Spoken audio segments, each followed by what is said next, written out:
Hello বন্ধুরা, কেমন আছেন? আশা করি খুব ভালোই আছেন। আজকে আমি নিয়ে চলে এসেছি অন্যরকম একটা রেসিপি নিয়ে। আজকে আমি কাঁচা আমের জেলি বানিয়ে দেখাবো আপনাদেরকে। এইভাবে বাড়িতে জেলি বানিয়ে রাখলে 3 থেকে 4 মাস অনায়াসেই কিন্তু স্টোর করা যাবে। তো চলুন প্রথমে আমি আমগুলোকে ধুয়ে নিচ্ছি খুব ভালোভাবে। ধুয়ে নেওয়ার পর আমি এগুলোকে খোসা ছাড়িয়ে নেব। তারপর এগুলোকে আমি টুকরো করে কেটে নেব। টুকরো করে কেটে নিয়েছি, এই দেখুন। তারপর আমি এগুলোকে একটু সেদ্ধ করে নেব। কড়াইতে আমি আমগুলো দিয়ে দিচ্ছি। এরপর আমি এর মধ্যে জল দিয়ে দেবো। জলটা আপনারা পরিমাণ মতো দেবেন, যাতে আমগুলো ভালোভাবে সেদ্ধ হয়ে যায় সেই রকম পরিমাণ জলটা দেবেন কিন্তু। এগুলোকে আমি সেদ্ধ করে নিয়েছি, এই দেখুন ভালোভাবে সেদ্ধ হয়ে গেছে। আমি এগুলোকে এবার ঢেলে নেব। একটা ছাঁকনির সাহায্যে ছেঁকে এর থেকে পাল্পগুলো বের করে নেব আমি। এই দেখুন কড়াইতে আমি ছেঁকে রাখা পাল্পটা আমি দিয়ে দিচ্ছি। এরপর আমি এর মধ্যে দিয়ে দেবো চিনি। এখানে আমি যেহেতু 2টো আম নিয়েছি সেই কারণে আমি এখানে 1 বাটি চিনি দিচ্ছি। আপনাদের আমের পরিমাণটা যদি বেশি হয় চিনিটাও কিন্তু পরিমাণটা মেপে দেবেন। এটাকে আমি কিছুক্ষণ নাড়াচাড়া করে নেব, যতক্ষণ না এটা অনেকটা গাঢ় হয়ে যায়। এই দেখুন বেশ কিছুক্ষণ নাড়াচাড়া করার পর এটা কিন্তু রেডি হয়ে গেছে। কালারটাও কিন্তু অনেকটা চেঞ্জ হয়ে গেছে, দেখুন, দেখলে বুঝতে পারবেন। এর মধ্যে আমি দিয়ে দিচ্ছি ভিনিগার 1 চামচ মতো। এই ভিনিগারটা দিলে এটা কিন্তু 3 থেকে 4 মাস অনায়াসেই থেকে যায়।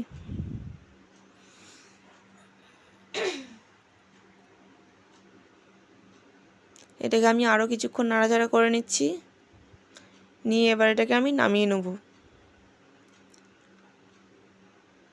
এর মধ্যে আমি এটাকে নামিয়ে নিয়েছি। তারপরে এই দেখুন এখানে আমি একটা কাঁচের বয়াম নিয়েছি।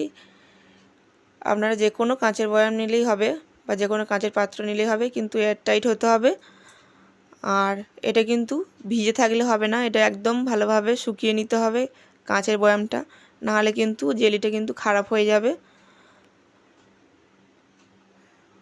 এর মধ্যে আমি জেলিটা ঢেলে দেবো এই গরম থাকা অবস্থাতেই। ঠান্ডা হয়ে গেলে কিন্তু গাঢ় হয়ে যাবে আর বয়ামের মধ্যে ঢালা যাবে না, তাই আমি গরম অবস্থাতেই এর মধ্যে ঢেলে নিচ্ছি, কিন্তু ঢাকনাটা আমি লাগাবো না। এই অবস্থাতে ঢেলে দিয়ে আমি এটাকে ঠান্ডা করে নেব।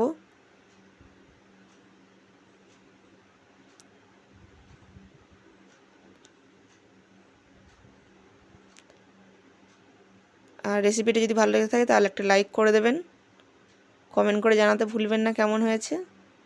এই দেখুন আমি এগুলো সব ঢেলে নিচ্ছি। এটা এখন গরম আছে, আমি এটাকে ঠান্ডা হতে রেখে দেব। তারপর আপনাদেরকে আমি দেখাবো ঠান্ডা হওয়ার পর কেমন হয়।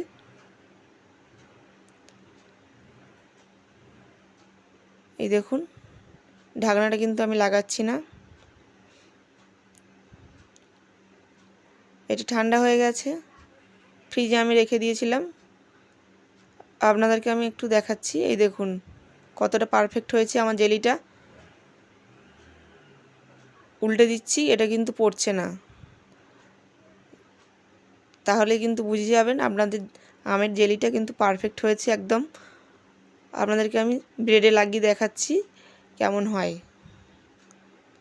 এই দেখুন এটা কিন্তু রুটি বা পরোটার সাথেও কিন্তু খেতে খুব ভালো লাগে, বাচ্চা থেকে বড় সবাইয়েরই কিন্তু খুব পছন্দের এই আমের জেলি।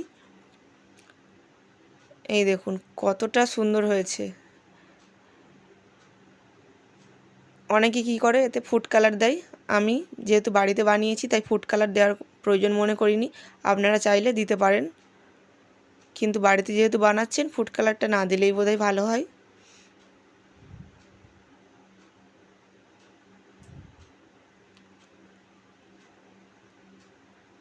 এই দেখুন কতটা সুন্দর হয়েছে, খেতে কিন্তু দারুণ টেস্ট হয়েছে।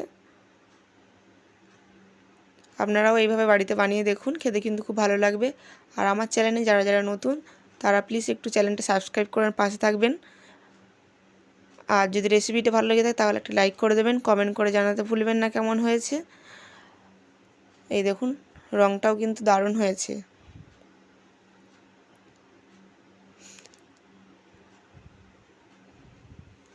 ভিডিওটা এখানেই শেষ করছি, দেখা হচ্ছে পরের ভিডিওতে। Tata bye bye.